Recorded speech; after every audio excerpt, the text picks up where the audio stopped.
Right, ladies and gents, we're here today to talk about ChatGPT. And what I'm going to do in this video here is I'm going to give you a very straight, common sense translation of ChatGPT. But before I do that, there's two questions that I have to answer before I can even do that, and it'd be useful for you. So the first is, what is ChatGPT? Well, the correct definition of ChatGPT is that it's a powerful language model that can understand and generate human-like text. It is useful for a wide range of applications, such as natural language processing, conversational AI, and text generation. The AI advances have become publicly accessible over the last few months. In fact, I think it was November 2022. And what that's allowed is developers can now access this language model and can create apps and can really revolutionize the level of output that we can attain from artificial intelligence and apps associated with that language model.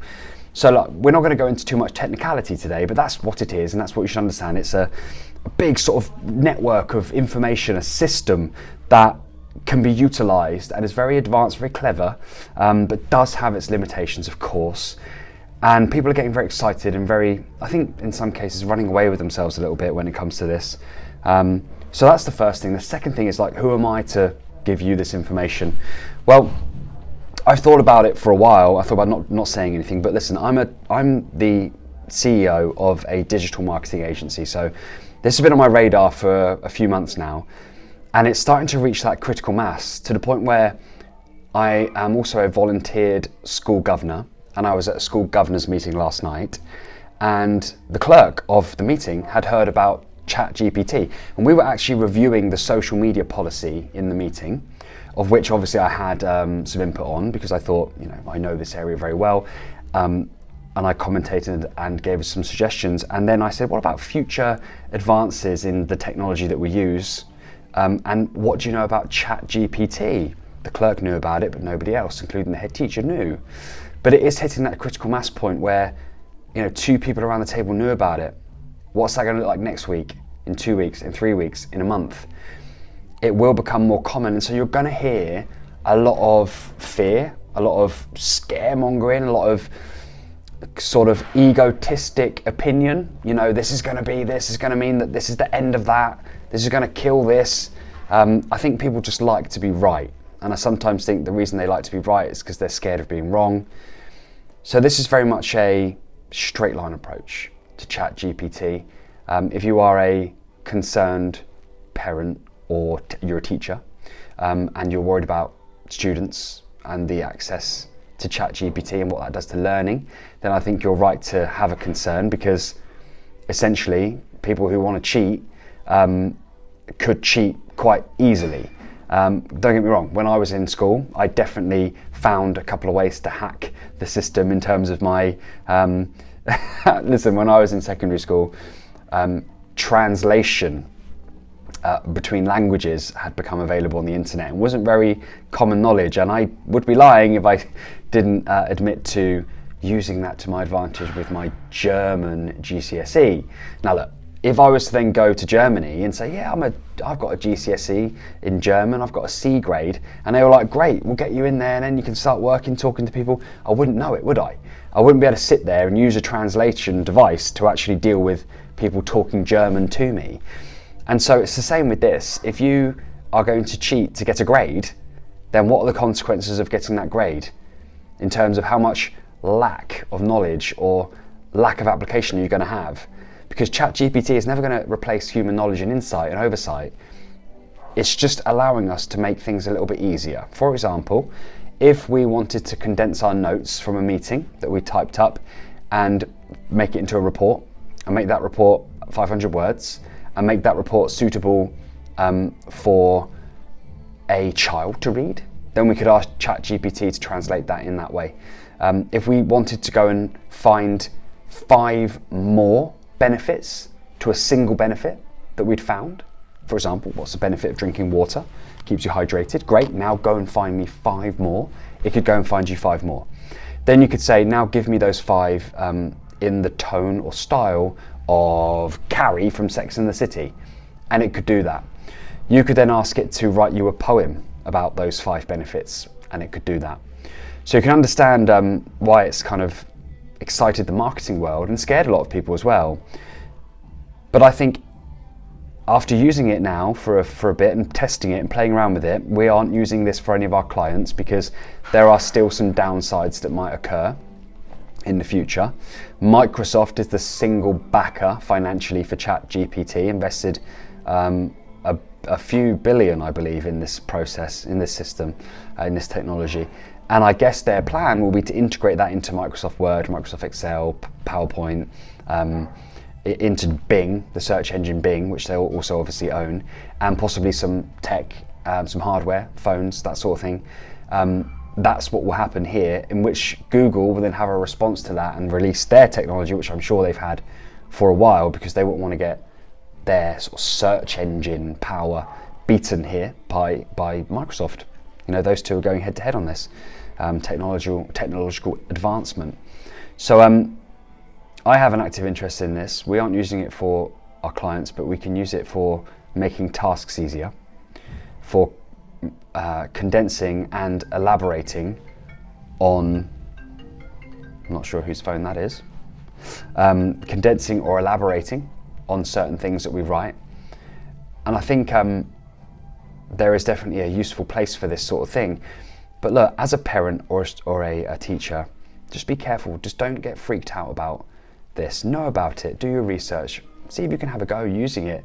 Know that the philosophy in life of cutting corners and being lazy never really gets you where you want to be. However, the guy or girl that invested in buying 1,000 horses the day before or even the day after the car was released was deemed a fool. So this could really help our learning experience as human beings if we apply it in a way that is constructive and productive and positive. If we try and trick each other and we try and cheat and we don't accept it with open arms, because no one's going to stop this, no one's got enough influence to put an end to this. Is going to happen. And I think the worst thing that any school or organisation can do is try and stand in the way of it, because it's not going to end well. You will be the person who invested in 1,000 horses, you know, the day before the car was invented. So we have to be able to embrace it. The world is not going to be the same as when you grew up. We probably frowned upon our parents and grandparents for trying to impose on us their traditional ways of thinking about how they grew up compared to how we grew up. You know, I know that my parents and grandparents had certain strong opinions over television, over, you know, the types of toys that I played with, because they didn't have that. You know, types of food that we ate, didn't have that when they were young. And so it wasn't deemed to be appropriate or safe or the right thing. And no, everybody knows better, don't they, than the generation after them. And I think we've got to be careful with that, because we need to embrace it. It's going to happen. How can we utilize this and govern it in a way that's going to be positive? I think that's the sort of thing we need to be talking about, not only in the home as parents and adults. We need to know about this, but also as governing boards and bodies, as government, you know, local government, national government, international government, internet government. But ultimately, at the end of the day, it's about self-government, isn't it? It's about, do I know what it is I'm doing with these tools? Because that's all they are, they're tools. Is it integral? Is it useful? Is it something that I would be proud of if everybody knew that it was true? Could I stand by this and call it my own? Am I proud of the fact that, you know, I'm using this to my advantage and for the greater good in the world, rather than to do or trick anybody? And I think that's really important to consider. But this is just like anything. It's like a cheese grater. When a cheese grater was invented, it was not necessary anymore to cut the cheese into little pieces yourself. You could just use a cheese grater, and I guess that was a good application of technology, but it may have freaked people out. I'm pretty sure that people were really scared of the kaleidoscope when it came out, because they thought that it would be distracting to young people's brains, and it might, you know, make them want to do drugs and stuff. So everything that's new is always seemed a little bit scary, and I think that's human nature. I think that's useful sometimes. But we have to be able to also avoid that now in this world where we can have clickbait and we can have scaremongering, and we just got to understand that it's not going to disappear overnight. It's only going to get bigger and stronger and more well known, we have to ride with the waves, and we have to think about positive ways that we can apply new technologies.